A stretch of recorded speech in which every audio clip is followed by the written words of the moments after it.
Welcome to this week's edition of the No Script Show, where I am still salty that I was the only black internet liberty guy who wasn't invited to Big Daddy Liberty's Black. Yeah, that's right. That's right. God I'm damn. Big Daddy Liberty. Dude, you were Yeah, burned. Big, You were fucking dude, burned. Big Daddy Liberty.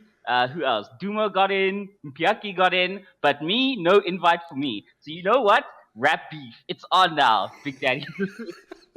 Okay. Well, actually, Mutsima King, I should have listened to my mom. You can't trust Zulu people for shit. This Zulu Tswana beef, it's back on. It's back on. Okay, so are you sure it's not just because you unironically wear your MAGA hat every now and then, and that's why it's like you must be too right for this liberal think tank? I don't think so. I really don't. I think it was a concerted effort to exclude me, which is fine. To silence the black man, yes. Yes, from by the black man. No, clearly they've internalized whiteness to a scary degree. I mean, that's obviously what's happened, right? Yeah. Dude, all right, so winter is here. As is load shedding, of course. Yes, because that was inevitable. Everyone's on strike. I see, like, I think in the last week, one of our ports just decided to down tools. And I'm just like, well, fucking What done. use ports? I don't know. You know, airplanes are a thing, right? Right, but we're within like a week of that happening too. And I kind of realized it's this weird ritual we've developed where it's like there's a strike and then there's the handing over of the memorandum, which is always like a public thing with all the photos out in a parking lot somewhere. And then nothing fucking happens. Like the decisions are not taken there, they're taken up in boardrooms where the meetings happen. And it's like we've developed this whole kind of performative dance routine where it's like we're going to go on strike and we're going to counter offer, and then it's like a whole bunch of shit in the news, and then eventually someone settles after you've lost far more income than the increase will ever make up for, and you call that a victory. And I'm just like, no wonder we're in trouble. At the end of the day, again, this is indicative of economic illiteracy. Like, obviously, this can only happen if the majority. I think if the majority of union workers understood what you just described there, there'd be a whole lot less unions, or they'd be a lot weaker because they'd be like, why would I, you know? But they do understand it. I mean, Do they understand that they're losing more money than they could ever make from that increase? I doubt it. I doubt a lot of them do. So here's the thing.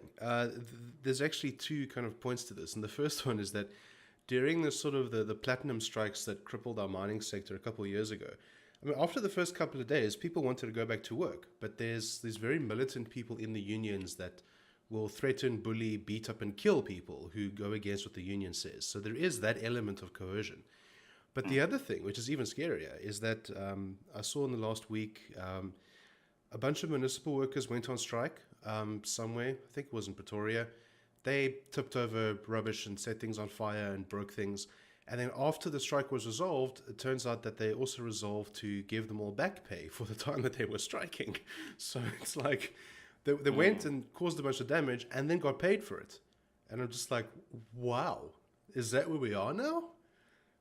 That's geez, this new South Africa is wild. Far more than I thought it would be. Well, it is. I mean, it's damn wild, bro. Like, apparently, like, you can tip over stuff and get. That's. I wonder, because I didn't hear about it. Like, maybe it's not in my part of Pretoria, but yeah. Well, the thing is, I mean, there's only two places in South Africa, Cape Town and Pretoria, right? I mean, no other part of South Africa exists. It's actually just, guys, it's a very long-running SABC news story that got out of hand. Like, Bloemfontein's not a real place, guys. I don't know how to tell you this. The capitals of the country, Bloem, Pretoria, and Cape Town. No one actually lives there. Bloemfontein is the name of a SABC series started in like 1956.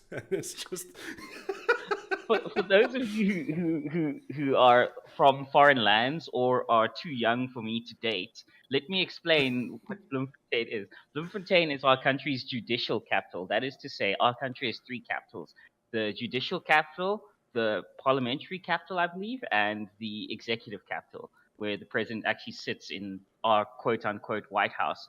The executive capital is Pretoria, where I live. Wogan sits in the parliamentary capital, and some non-existent person lives in the When judicial. when was the last time you ever heard any news coming out of Bloemfontein that mattered? Like, I'm But serious. it's still the judicial capital. Like, it's still the judicial capital. If you say so, it sounds like fake news to me, though. I mean, seriously.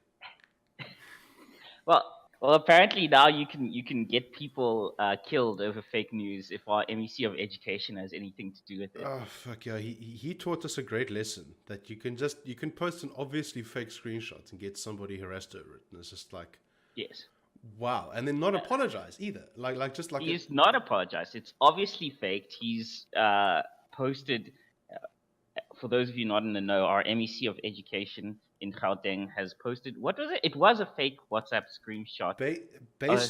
So the whole story is that there's a Volkswagen dealership in somewhere in Durban, and an anonymous number posted a doctored screenshot to a bunch of employees at that thing, and the doctored screenshot was purportedly from the manager, who spoke in very negative terms about all the black K words and how useless they are, and he wishes he could fire them, like some properly incendiary shit. The anonymous employees then put that on social media, and that's when Panyaza retweeted it and caused the actual firestorm. He essentially just he helped amplify this bit of fake news. It resulted in an investigation, which found that obviously the manager didn't send that shit. But it was too little, too late, for the Yep. EFF had already gotten wind of this, and now this man's life and I guess economic sort of opportunities are in serious danger because Yeah. a very radical political party has gotten wind of this, and they're going to make an example of him. So now here's the part that I don't get. Where it started getting hectic was the fact that Panyaza, published screenshots that included unredacted contact details for this guy. Okay, cool. That is a clear fucking violation of Twitter's rules. They actually have in their rules no doxing. Posting contact details is doxing. It's literally a cut and dried black and white case, but the tweet is still up. So I'm just like, what the fuck is Twitter doing now? I mean, because I sat there and thought about this, and I'm like, we keep hearing that they're using AI and machine learning and all these tools to try and reduce harassment. And I'm just thinking, you can OCR an image, find a thing that looks like a phone number, and then just flag it automatically. Mm-hmm. You're telling me they haven't done this? You're telling me nobody's reported that to Twitter yet, and they've seen, oh, this is obviously someone's contact details. It shouldn't be posted. Like, what the fuck is Twitter doing about this? Apparently nothing, and I stepped in and actually called him out on this. And well, you quoted a rap song, which apparently is like a big no-no. Yeah, well, I quoted a Chief Keef song I don't like, where he says a bitch nigga. That's that shit I don't like. Now, I called him a bitch nigga for posting, this information about this guy. But to be clear, guys, let's break this down to the lowest level. I know a lot of you listening to this don't know who the hell Chief Keef is or who Panyaza Lesufi is, whatever. Okay, let's just clarify this. I, a black man, quoted a rap song by a black man in context to another black man, and have now had my account sort of temporarily locked for doing so under review. You're in Twitter jail. So basically, Twitter has suppressed discourse in the black community, and well done to them. David Duke, the KKK, Eugene Terreblanche, like all the white nationalists, they'd be so proud of you, Twitter. They're so proud of you. I guess now's a good time to say that you posted something to a similar effect in our private Discord server, and you haven't been banned from there yet. So clearly, Discord is superior. Yeah, clearly. What was the exact thing you said? Something like, "This is weak sitting down and peeing shit." Oh, yeah. Panyaza is the kind of nigga that is the sit down and pee while you pee kind of nigga. Because those are the two extremes, right? Like, you could be the ultimate bitch nigga and sit down and pee, or you could be the ultimate alpha, drop your pants fully at the urinal and have at it. Like, those are the two extremes. Or just anywhere, apparently. Like, apparently there's no more rule about this. So anyway, I would like to thank YouTube for demonetizing this video after that brief rant. We got there in like 10 minutes. The salt is high. I knew, but when I tweeted it, I knew somebody in woke black Twitter would probably report it. But I was like, fuck it. It deserves to be said. And even if it has to be deleted, everyone's already seen it. So you've achieved nothing, Twitter. Yeah. But you know what? For all my salt, there is one person in South Africa more salty than me right now, or was, and that is our dear Tito Mboweni.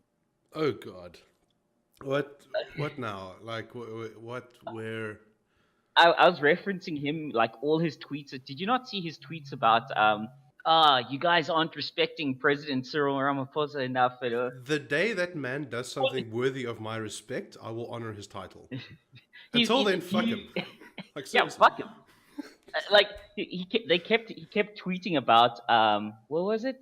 Oh no, I saw that. Let It's me like, stop calling him Cyril. It's President Cyril now, and and then was Jeremy Manye chimed in. It's like you should have trained them with Prez Zuma, then there wouldn't be a problem right now. And I'm like, y'all can go fuck yourselves. He got his dude. Manye got into parliament. I think ATM actually got like 2 seats or something. So it's Really? like, yeah. So it's like, dude, chill. You're in. You're fine. yeah. Don't you don't have to rock the boat now. I chimed in on the Mbweni tweets. I'm like, dude, chill. Like like he's gonna give you your place in government. You don't need to like stand for him so hard. Like, I mean, this is what I hate, right? Like in democracies these days, it's like the president is tantamount to a king, and that's not what it should be. Like he's a glorified caretaker, Tito. Like seriously, and the way you're crying about him, you're like some fucking 14-year-old girl. Like, when will senpai notice me? Oh, Cyril, please notice how hard I'm standing for you. Like, dude, come Boy, on, respect as yourself. he got in as the finance minister again. I don't know why it's so salty. It's like, And also, can I just point out that he was the worst Reserve Bank governor of all time that we've had? That's why. Like,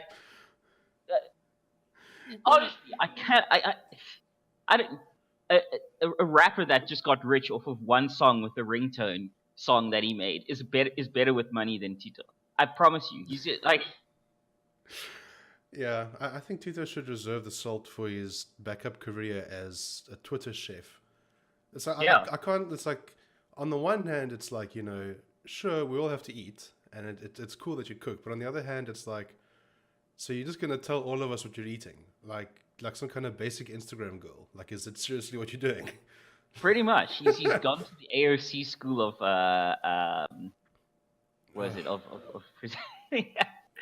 No, I'm just like on the one hand, cool. It's nice that you're a human being, but also you're in charge of literally like the most important department in our government. How about you right. tell us about all the other people who can now afford to eat because of your policies? I'd much rather see that than what you had for lunch. And it's just like, Oh, he's just fine. he's like he's the Whatever. you know what he makes like fucking Janet Yellen and Alan Greenspan, the two worser Reserve Bank governors of the US, look like fucking Milton Friedman. He is just the worst. Like, seriously. I don't know. I think Twitter was a mistake. I'm starting to think social media is a mistake. Whoa. I've had my ego filleted plenty of times on Twitter, so I would like to thank Twitter for that. So No, that like peer-to-peer conversation, great, but when it starts intersecting with politics and you have these people just sort of completely undermining themselves online, like, okay, no, maybe not. I mean, like, so again, we want to talk about the EFF's privilege. There's that whole VBS thing that's going on.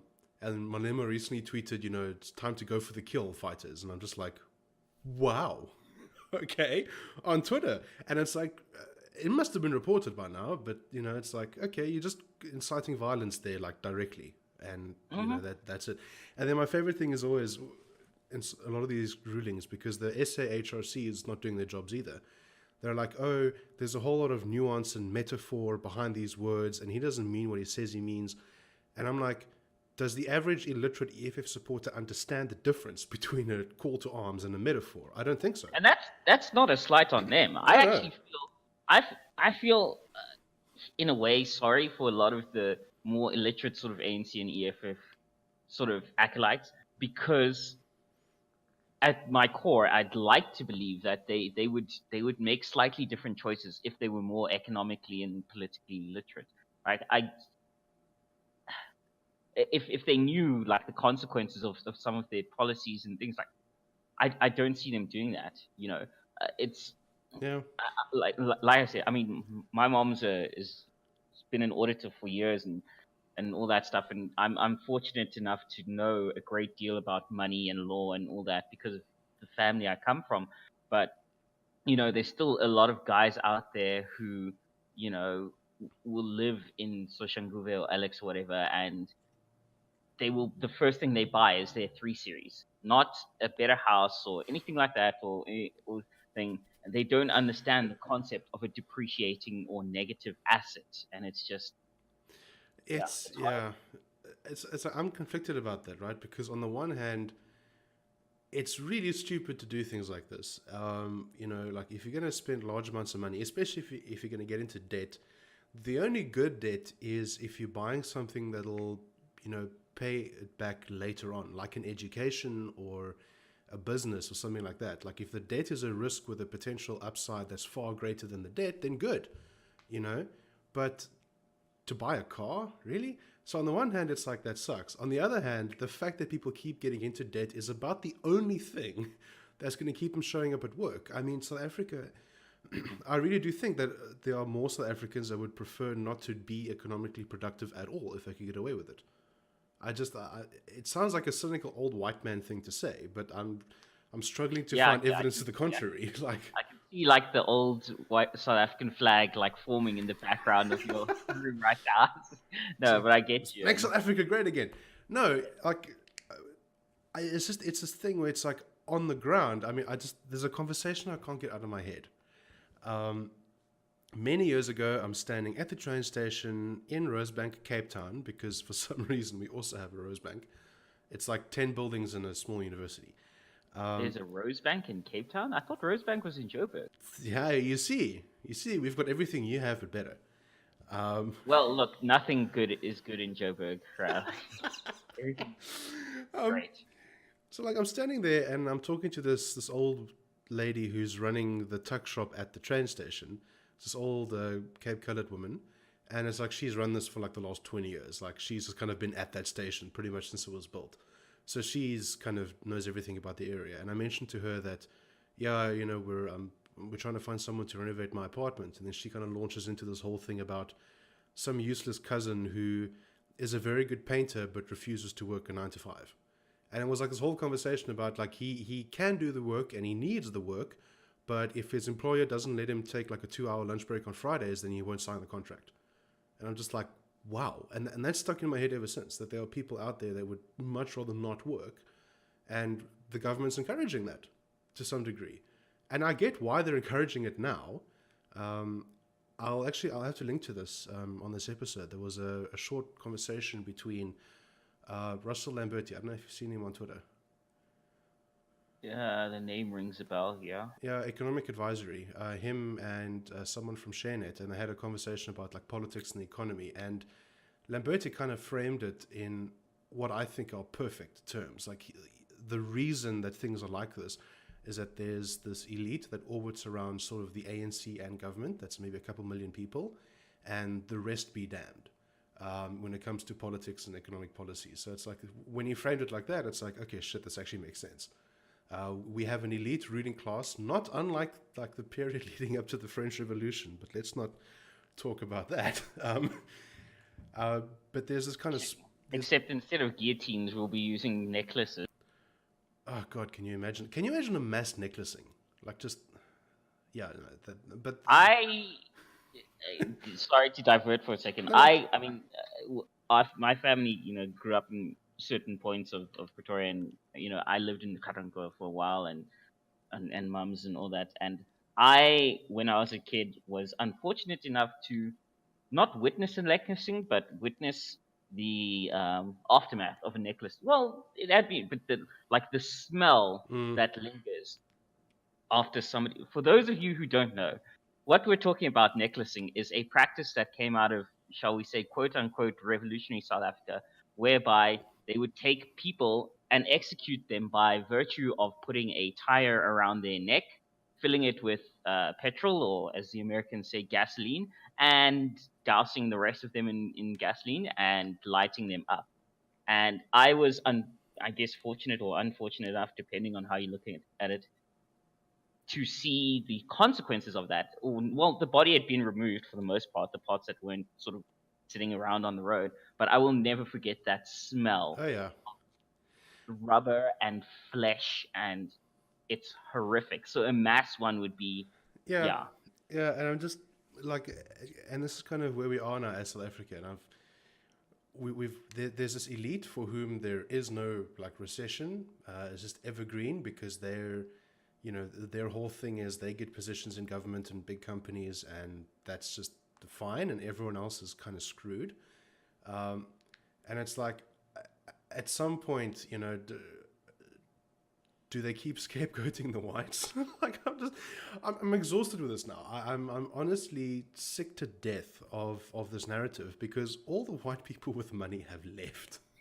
Like we're down to the people that used to be my managers who could afford to buy houses here are now gone. We're down to the people who can only afford to rent. It's like there's very few people left that actually have that kind of money, and the ones that do are connected to this elite. So it's like, okay. Maybe you should start thinking about the country. If you like remove race from the equation completely, the picture looks very different. And it's just the reality of what we're living in now. So anyway, it's like these are all the cheerful thoughts in my head over this last week when we found out that there's load shedding again. So of course that. Yeah, fuck it. Let's all move to bots, guys. Yeah, I'd like to thank our sponsor, the Botswana Tourism Authority, for. Except for you, Big Daddy Liberty. Oof. You can stay right here for not inviting me on your show. That's rough, man. Yeah. So yeah, I mean, it's like there's that. Then there's the Huawei ban, which is just getting more and more interesting. Like America. Oh, is that still a thing now? Oh, it's still a thing, and it's like it's not going away anytime soon. Apparently, the deal was that Trump said something to the effect of like he'll take them off the entity list in return for some other tariff or something, but it made no sense. And then in the same week, Trump, and I just had to laugh at this. He's imposing a tariff on imports from Mexico, which makes absolutely no sense. Oh, is that the thing about the $20 avocados Now, that people were posting? I think, look, $20 avocados have been a thing for a while now because Mexico's supply isn't keeping up with America's demand. But now on top of this, he wants to put a 5% tariff on imports from Mexico. And I'm just like, I'm looking at this and I'm going... So like what? Like $22 avocados now? But it's like, it makes... I mean, we spoke about this last week, and it's like, Trump, why would you punish everyone in America who's buying cheap stuff from Mexico? Why? Why would you do this? Because again, he's a good businessman and a showman in many ways, but he doesn't. He still views the world in sort of, like we said, 1980s economics view, where it's a zero-sum game. There always has to be a winner. There always has to be a loser. Like no, that's not the. And again, like you said, if you wanted to go in on Donald Trump, this is what you should be going in on him on. Not, oh, he said mean words at X and Y place. Like, no, that. It's astonishing because one of the reasons he gave was that the tariff will stop illegal immigration, or it's like an attempt to stop Mexico sending illegal immigrants. And I just thought, okay, I am no economics professor, but I can trace cause and effect like a rational person. And it's like, if you increase tariffs, that means you decrease the sales. People in the US will buy less stuff from Mexico, which means that there'll be less revenue, there'll be less salaries, less income, less employed people, more desperate people, more people going over the border. Well fucking done. You've tariffed yourself into higher illegal immigration. Good job. Now it's like, and this isn't even complex, right? I mean, I'm sure you could explain this to Trump with like a cartoon diagram. Like on a one pager in like 2 minutes on Fox News, you could explain this to him, but he does it anyway, and it's like, wow, because like Mexico's like, immigration aside, Mexico supplies everything America wants: tequila, avocados, and drugs. So why the hell? Right? Tell me I'm wrong. Well, no, there is one thing that it doesn't supply, and that's tons of ebony adult entertainment. Yeah, that comes from Africa on the ships. No, I still no. That's a reference to Pornhub. I think we've Yes. covered this on the show a couple of times. The most popular search in the southern states is things like Yes. it's Ebony followed by stepsister. It's like, way to go, fucking South. Way to go. Like the stepsister thing, kind of a funny meme, but Ebony, I'm like, I knew it. I fucking knew it. I just Oh, dude. Pornhub is like it's like the mirror of truth or something. Like you look at that and you see the actual state of society reflected. Like, it's it's just too funny. It's like, yeah, you can talk about your churches, your governments, your institutions, but it's your porn searches that tell us who you really are. Damn. yeah. Yeah, so that's the state of play. Yeah, So, oh yeah, there was another thing which I thought was quite hilarious. Have you heard of the Kiwi bots at UC Berkeley? no, So this is what's like that about? peak America slash fourth industrial revolution, right? So there are students at UC Berkeley in California, and there's a delivery service called KiwiBot that has these little robots, and I mean they stand less than less than a meter off, like less than half a meter off the ground. These are small robots, and they're just big enough to carry like a personal pizza or a McDonald's meal or something like that. And so what these robots do is that you place an order through an app, and then this robot will drive around and it'll find you on campus to deliver your order to you. And it's like on the one side of the story, it's like, oh, it's like these cute, sweet robots, and people really like them and all the rest. But then it's like the article that explains it also explains how they're operated, how they navigate. It's not sophisticated GPS and machine vision.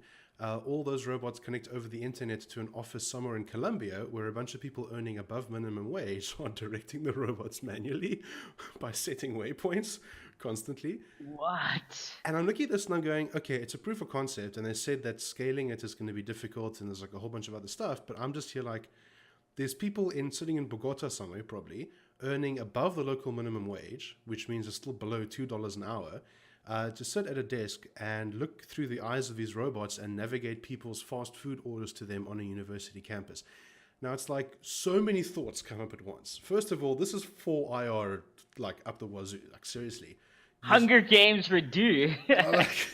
like okay, human hands and eyes in South America are navigating fast food to students in North America. Okay, there's like a bunch of questions I've got about the economic disparity. But also like the fact that this is like a crazy thing that's created an opportunity for people in South America that they might not otherwise have had. I'm looking at all of this and going, this is a lot more like the sort of shit that Africa is going to have to start doing, because the rest of the world is just pulling away rapidly from us, especially in economic power terms. Because for a student to pay a couple of dollars for fast food delivery is no big deal to them.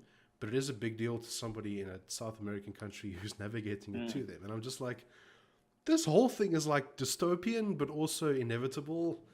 Like, yeah, the world's going to a weird place, man.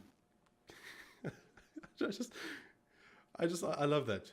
Internet powered robots where there's people sitting in some sweatshop somewhere, just like, Fuck. setting waypoints on like on whatever proprietary mapping they're using. I'm just like, that's ridiculous. What are they called again?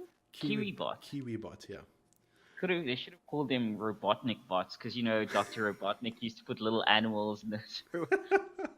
If any of you don't get that reference, you're too young to date me. Yeah, I think I might be too young to date you there, because I only learned about that reference like 2 years ago. So You're just not peak gamer enough. No, clearly not. Clearly not. So like dude, have you played the Modern Warfare games? I played, which one was it? The one where the nuke goes off in your face, and then the other one where you like dying on a bridge. They have a thing of killing off their fucking protagonists. Oh yeah, they do. So the one on the bridge was the first Modern Warfare, and then where like somebody passes you a pistol as you're bleeding out and dying, and you shoot. Yeah, and then there's the one where the fucking nuke. Maybe they're the same game, but a fucking nuke goes off in your face. Like, oh, is that where you're up in space? No, it's when you're on, I think, a helicopter transport. You're playing as one of the US. Oh, right. That is no, that's the same game. Uh, Yeah, that's Modern Warfare. So it's like there's three of these games. I Modern haven't Warfare. played the rest because I don't have a diet that consists of like fucking Mountain Dew, Cheetos, and roofing any girl that goes on a date with me. Why would Reference to frat bros. why would you roofie those girls if you're sitting at home all day eating like Doritos and drinking Mountain Dew and playing games? Like, Well, how do you think they get them there? Like, get girls to the frat? No, I'm kidding. I'm kidding, guys. it's like hard joking about rape culture. We are now extra demonetized. Like YouTube is gonna start taking money from our account. I'm allowed to take shots at frat bros because I was a frat bro, so I'm allowed to take shots at it. Okay, I'll let you think about that one for a minute. The point I was getting to is that it's either Infinity Ward or someone else, but they're going to rebuild the Modern Warfare games. The problem is that they can't continue the series because the way that the series pans out, so Modern Warfare, the first one, then 2 and 3, describe a world which like no longer exists, which is kind of fucking scary. What? Serious question. Serious question. When was the last time you heard the word ultra nationalist? In a Modern Warfare game. That used to be a thing. Like late 90s, early 2000s, that was a big political thing post Cold War. There were ultra nationalists. And it's like today, everyone's like racist, alt right, and, nationalist. So the whole concept of ultra nationalism has like just kind of been absorbed. But the whole story, like all three games center around this kind of Russia-US conflict, which just didn't happen. I mean, it's like kind of in the Modern Warfare universe, the Cold War rolls into a hot war pretty much. And then it's all of that. And it's like, well, that didn't actually happen. So the new one, it's just like, I don't even know how to feel about this yet, but in the new Modern Warfare they're designing, you again play two characters. The first one is a high-ranking special ops agent out of the UK, SAS operative, and the other one is a Middle Eastern freedom fighter, which is like a lot. I know. So this is like a lot more like what warfare has actually been in the last 10 years.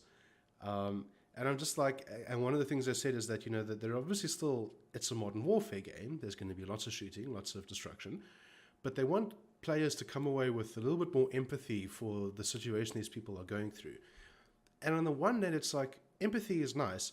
On the other hand, these people literally want to kill you for everything you stand for. So I'm kind of like conflicted about this now. Yes, I really want to feel sorry for you while you want to execute me. I don't really feel like having empathy for ISIS is a good thing. Am I crazy? No. I think you're right. Although I am apparently a white supremacist, so Yes, no, we all are now somehow. We're all white supremacists. So obviously it doesn't matter because it could be they could be like taking on the story of who are the Kurds or like one of these other groups that's like America friendly and also fighting the regressive caliphate forces. Maybe that's the angle. Like, okay, cool. But if it's like you're going to straight up show me somebody from like ISIS and be like, yes, they want to establish a worldwide caliphate and the ultimate authoritarian government, and you're playing as them and you're going to sympathize with their views. Like, hold on a second. Just wait. What's next? Like, COD, modern clan warfare. Like, don your white hood. Like, what? No, I'm not going to feel sorry for these people. Oh my god, dude. Magic the Gathering, KKK versus ISIS. Dude. Like, can you imagine? Because that would be extremist gameplay, like, for sure. Like some future parallel universe. It turns out that it's like those old movies where it's like the Nazis the Nazi leadership survived, and they come back later with like a modern army. It's like sort of there's some kind of movie. I think it's Iron Sky, and then there's like the whole Van Helsing OVA kind of has that plot line that the Nazis kind of... the latest, there's also the Wolfenstein games. Exactly. So it's like you've got that, except it's the KKK, and they're taking on ISIS in this kind of shadow battle for the soul of humanity. Like, that might actually be fun to play, but also as a game, not to empathize with anyone else's point of view, because it's just... there are values worth defending, like, in a couple of thousand years, we've worked out that basic liberties are a good thing overall. Um, Yeah. so I really wonder what they meant with that, because that's all they said in the interview. And I'm just like, okay, I guess we'll see when the game comes out. But I will reserve my judgment, but anyway. it's an interesting one. Using a game that's literally just you running around cover shooting people as a lesson in empathy. It's just like, that's not why we play these games. We play these Really not. games. It's like the Godzilla God. movie. I don't know. God.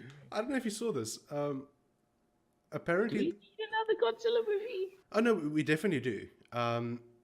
There's also the guy who plays. Who's uh, the old grumpy Lannister? Um, Tywin Lannister? yes, that character plays somebody in the new Godzilla movie, and unironically says the line "Long live the king." And that's just in the Wow. trailer. So I'm just like, okay, I want to go see it now. But apparently the critics are like, there's too much focus on the monster violence and not enough focus on the human drama. It's like, no shit. That's why we make You know Godzilla movies. it's a Godzilla movie. If the whole thing is two huge monsters that level the island of Japan in an epic conflict for an hour and a half, that's exactly what we want to see. It's they're making it like a second or a third Pacific Rim now, because that's exactly what we want to see. We want to see big monsters and big robots beating each other up. This is not complicated, guys. I mean, that would be like going for a shave at your barber, and it's like there's too much focus on cutting hair off your face. Like, uh, Yeah, yes, that's why I'm here. yeah, That Obi-Wan meme. That's why I'm here. yes, yeah. Uh, Or it's the brand meme now. Why do you think I came all this way? Fucking hell. Uh, dude, I'm exhausted after this week. By the way, there's just too much shit going on. yeah, There and it's really is. and it's post-elections. Like, you would have thought that things would calm down a bit. Like, everyone's got their paychecks for the next 5 years. You guys can chill now. No. It's only supposed to, it's only supposed to heat up now because now we're about to hit the big one, the 2020 American election. The spice is going to get real. So what is the report from the front line? Like, are you? Surprisingly, this week no new Democrats declared themselves up for election, which They've I'm they've tapped the barrel finally. no, they're just holding back. Like that was like the first wave, and then like there'll be another like 40 or so candidates coming in after that. Like you mark my words. Um, it was Memorial Day weekend, so actually things were surprisingly silent. Okay. For those of you who don't know, Memorial Day weekend is a weekend in the United States whereby it's different from the other one. I think the other one was Armed Forces Weekend, but this one is specifically for those who died serving in the military, and it's a public holiday. So actually, nothing of real note happened per se, which is surprising, really. Like, Yeah. I mean, Donald Trump's still president, so you'd expect. Oh, there was one thing, There we although go. it's not super political. Um, a dude set himself on fire in front of the White House and died. I want to ask you about that, because I saw the article and I'm just like, I didn't realize I woke up in like Vietnam 1945 this morning. So can you just, what's the deal there? Except he's not a monk and he's not protesting the war.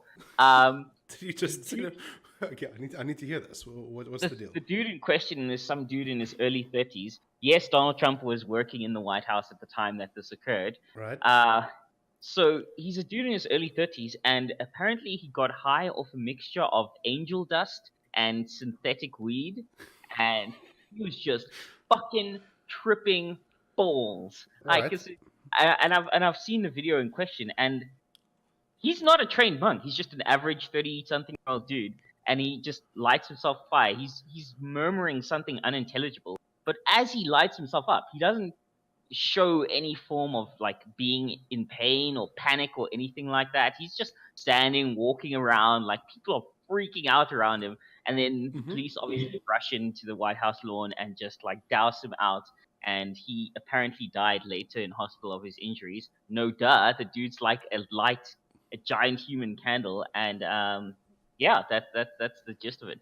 There's so far been Wow. no apparent political sort of grandstanding about it from him. Like there's no like manifesto or anything.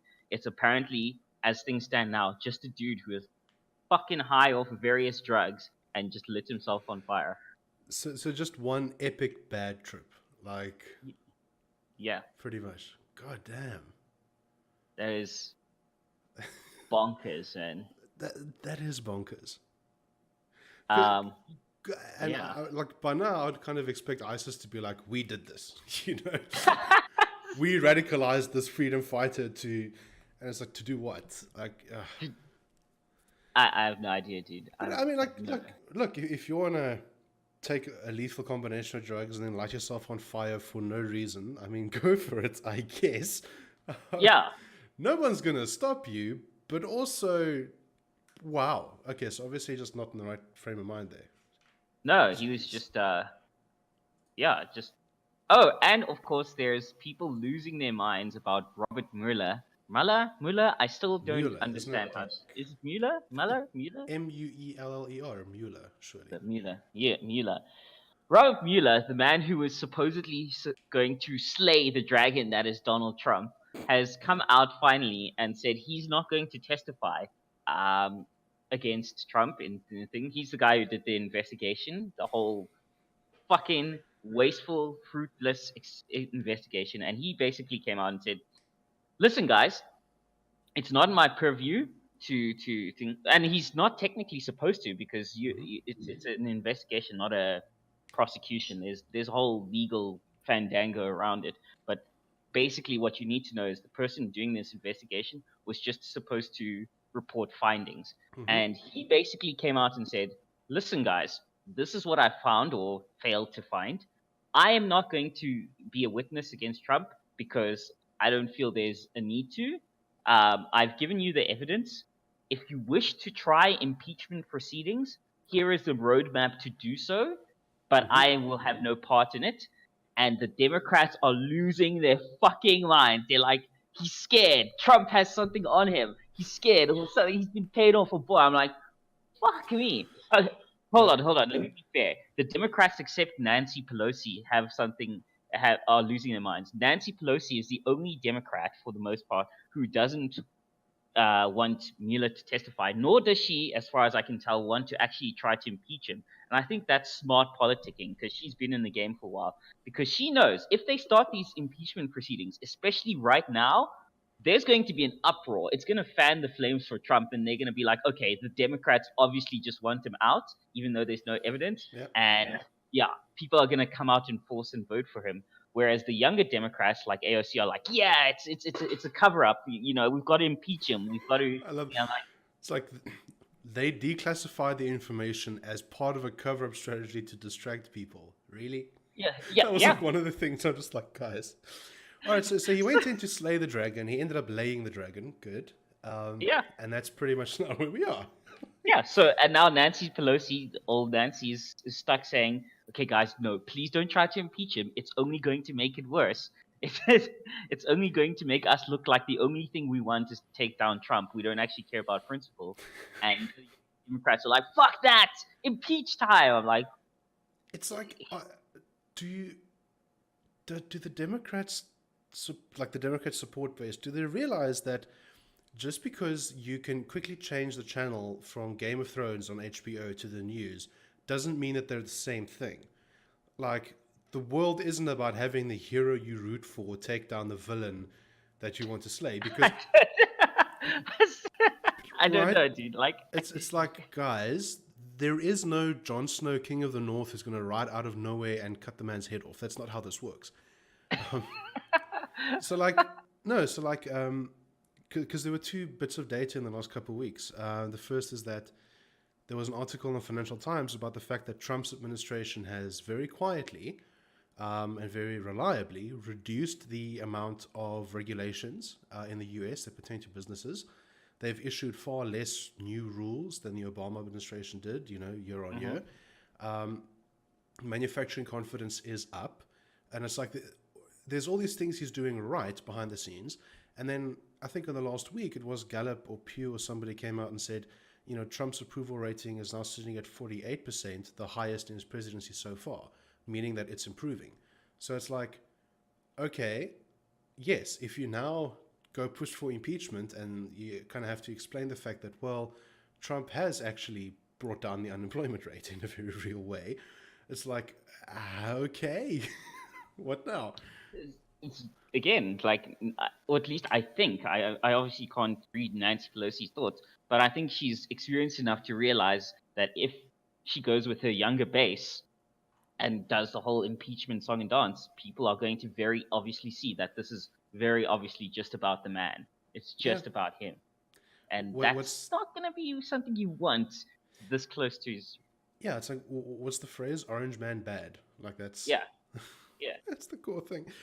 No, I just yeah, it's life is like a lot more complicated than that. I mean, I actually caught myself the other day watching too many because YouTube does that wonderful thing where it'll automatically select and play the next thing of things you want to see, so you can just kind of Down the rabbit hole. down the rabbit hole. So I started a playlist where YouTube selected a whole bunch of songs, which I actually quite liked. And then I just left it running. I didn't even realize. At one point in my playlist, it diverted to some John Oliver video I liked a while back, and then they put me down the John Oliver rabbit hole. It was like a full half an hour before I realized what I was actually watching. And I remember one of the things had to do with, Trump's budget and how it's like they're all the departments that he wants to cut funding for, and there's like this huge list, and one of them was the EPA. And I remember seeing that the first time and thinking that argument made sense, and that was like less than a year ago. And now it's like I'm looking at it again and going, I see the slick bullshit that your John Oliver team is pulling here, because one of the things in there was, the EPA, Environmental Protection Agency, writes all these laws and regulations that prevent a whole bunch of businesses from doing stuff. Now, you can argue about whether or not it's a good thing. I have no info, one way or the other. Yeah. But then it's like, explicitly, they said they want to curtail the EPA's power, and one of the ways they do that is by restricting the amount of funding. They start defunding the EPA. And then seamlessly, the John Oliver clip transitions to the EPA is like 0.3% of the budget. You don't go there to cut, for cost savings, because it's basically like cost us almost nothing. And I'm like, that's a very subtle trick you just pulled, because the fact is it costs you almost nothing, but it causes God knows how much damage to profitability for big companies, which again, I don't know if it's a good or a bad thing. I just know that it's being misrepresented. If it's one office with 5 people, but they can write a law that shuts down whole industries, the fact that it's cheap is not the issue. And it's like, okay. So obviously I've learned a bit more since first watching that clip. And it's like, as I go back to them now, it's like I'm starting to see, oh, okay, this is actually where you just misrepresented it just right. To kind of create the impression that he's this guy that doesn't give a shit. And like, here's the 2 clips out of context, and here's everything else, this wonderful narrative. And I've started kind of thinking, you know what?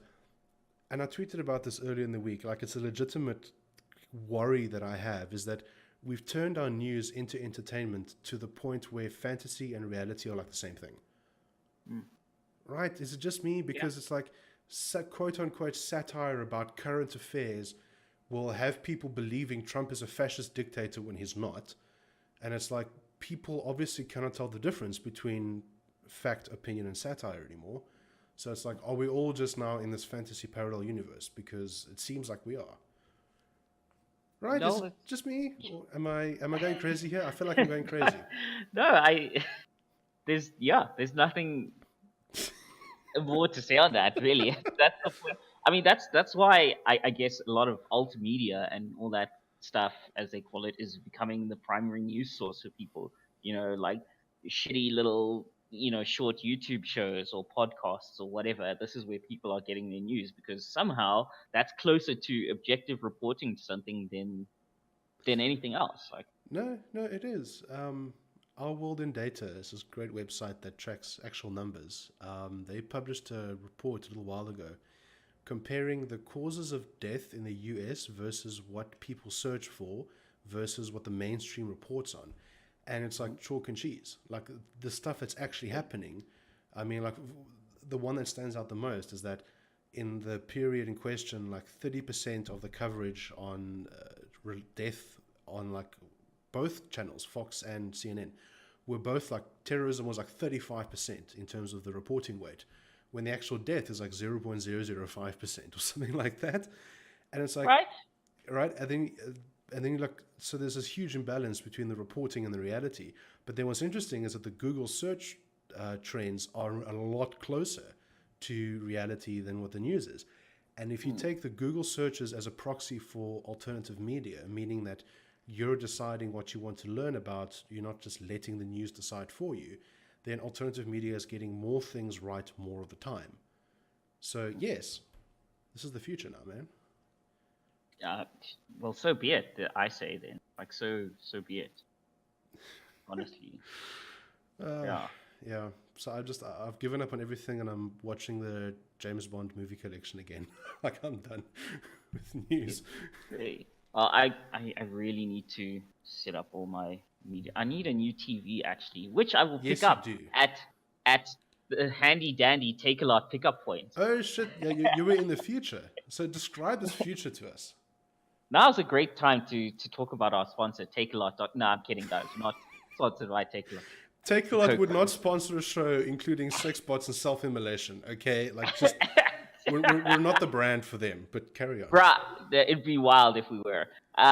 So I decided, I'm sure a lot of you have made use of services such as Amazon and TakeALot.com, and I decided to make use of one of their new handy dandy pickup points because I actually pass by it on the highway pretty often.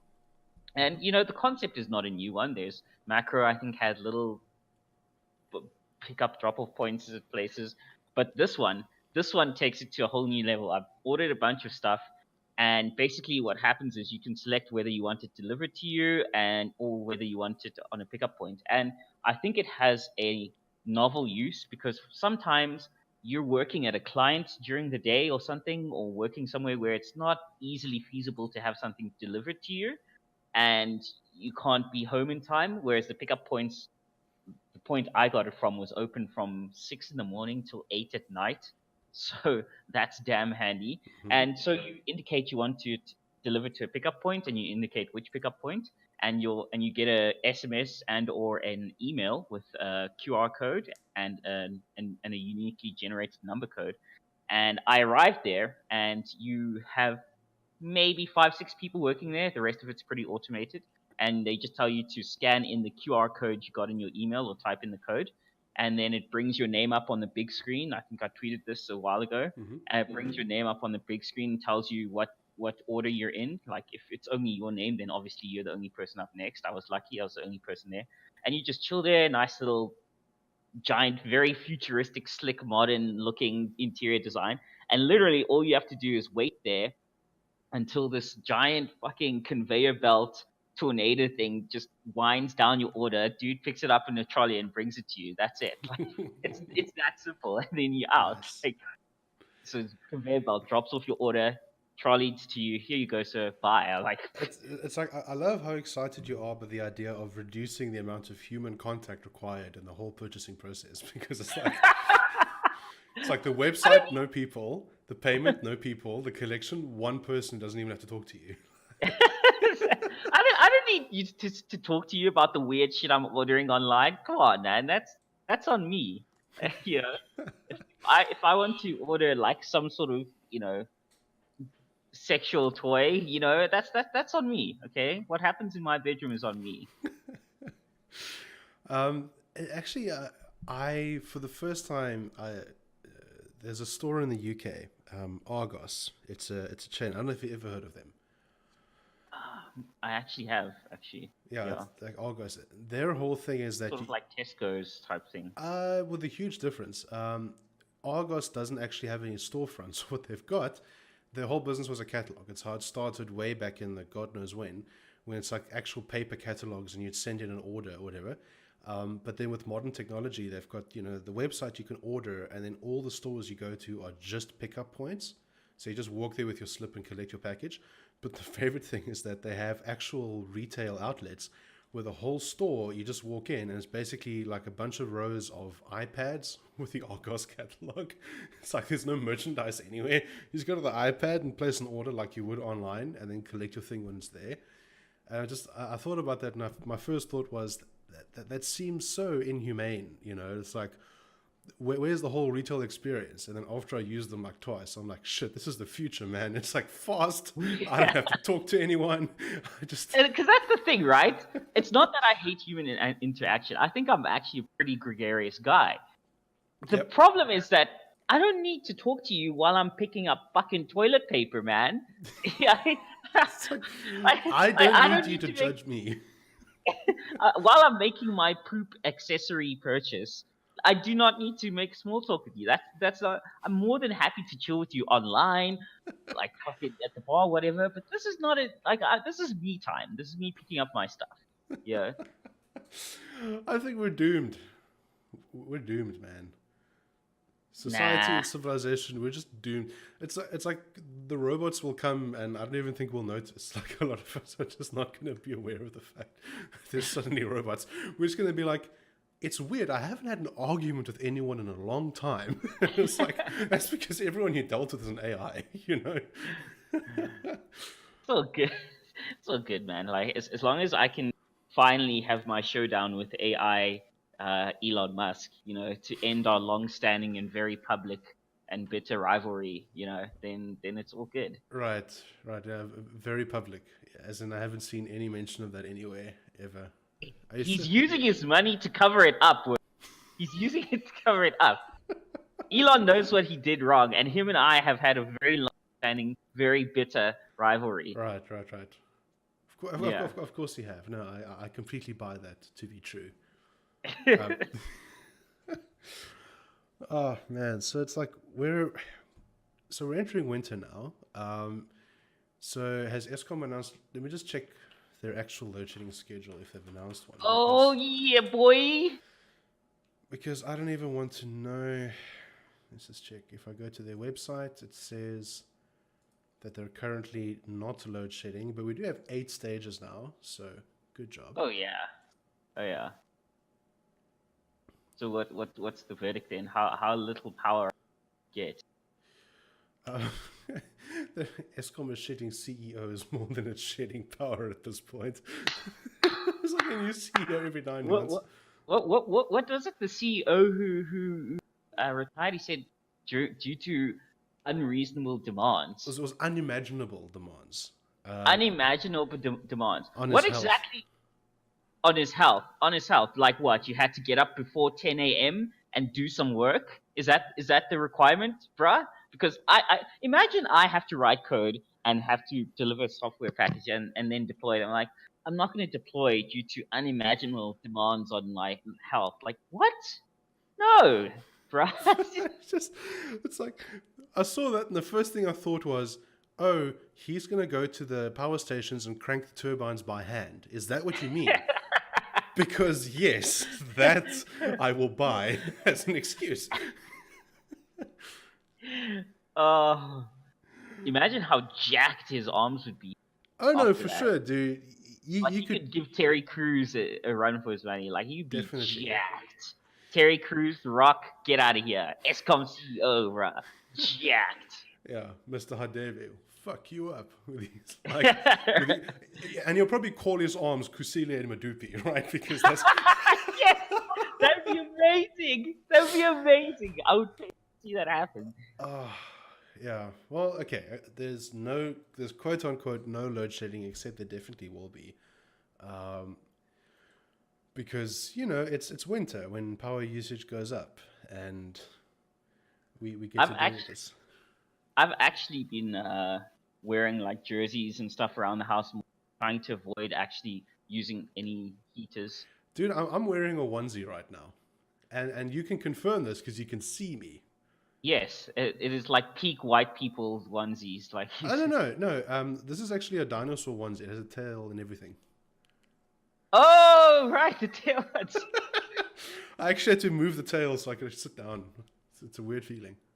I'm gonna be honest. Onesies has never been something that appealed to me. It just hasn't. Maybe I need to feel the right onesie on me and that'll be the thing.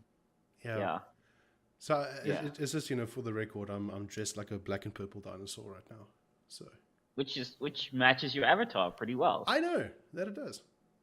So It's my brand. you know, So shit. I mean, yeah, that's pretty much all I got time for right now. I've got the one thing I have to get done by Monday, and you want to talk about software. There's this thing that I've been working on for the last 9 months, and it's gotten to the point where it's like half the code inside it is dead. There's models in the database that make no sense. There's tables that are half populated because halfway through they decided to do it differently, so I had to change it. So I basically started from scratch, and I'm pulling like everything across and trying to build a clean version of this tool. I'm about halfway done. I have to have the whole thing in place and tested in time for like Monday, because these guys have to start like rolling it out to their markets and getting people on it. And I have to get that done because if we miss this kind of deadline, then the next time we get to do this is in like October, which I'm not going to be prepared to deal with again. So it's like this week I'm jamming to kind of get this full rebuild done. But it's nice to kind of clean up all that stuff and have like a pristine, logical system. But my fuck the work. Yeah. fuck. Yeah. Yeah. So, and that's why we were like recording so early today, because it's just long ass 2 days ahead for me. Same. Lots of work to do. So Yeah. How are you doing with those journals?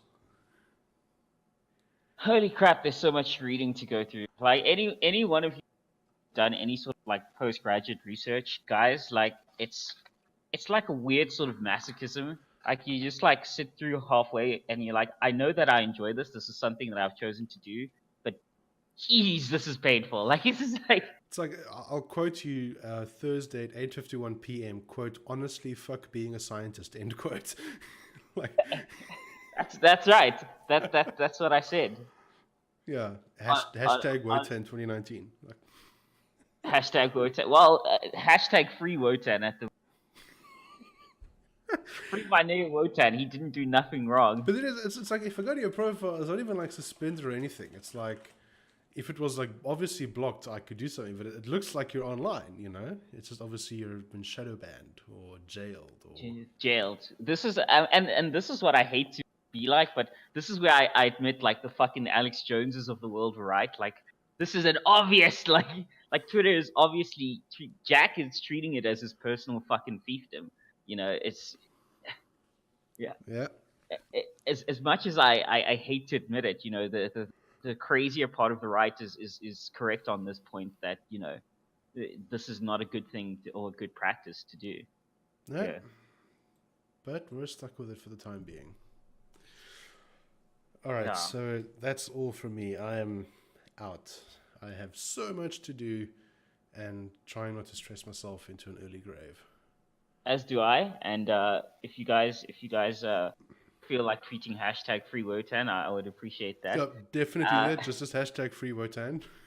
Sure, at Jack or Vijay Gadi, whichever of them decided to lock me down. Dude, there's probably some like low paid intern sitting in like India or some shit, some outsourced. Probably guy. some low-played intern from like fucking, I don't know, the whitest white town ever. Because if you don't realize that in my avatar, I'm a black man quoting a Chief Keef song, another black man towards another black man, then like I don't know. I really don't know. Well, sometimes if Twitter has to have any nuance, right? Yeah, of course not, unless so- you're on the left. So that's all from us this week. You can find us at noscriptshow.com and you can join our Discord from there. Just look for the blue Discord button at the bottom where we don't shadow ban people unless if they're absolute dicks. So, Yeah. cool. Have a good week, everyone. Cheers, guys.